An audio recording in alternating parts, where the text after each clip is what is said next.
Assalamualaikum warahmatullahi wabarakatuh. Selamat Hari Raya Aidil Fitri 1440 Hijriah. Minal aidin wal faidin. Mohon maaf lahir dan batin.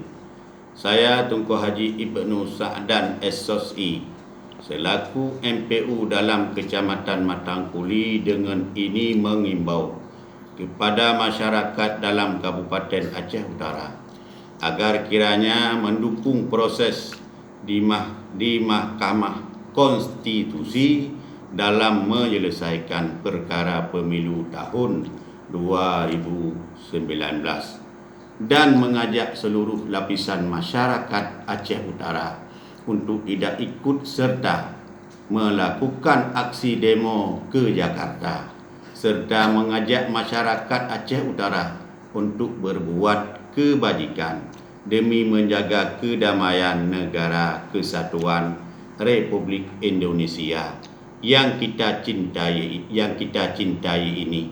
Terima kasih. Wassalamualaikum warahmatullahi wabarakatuh.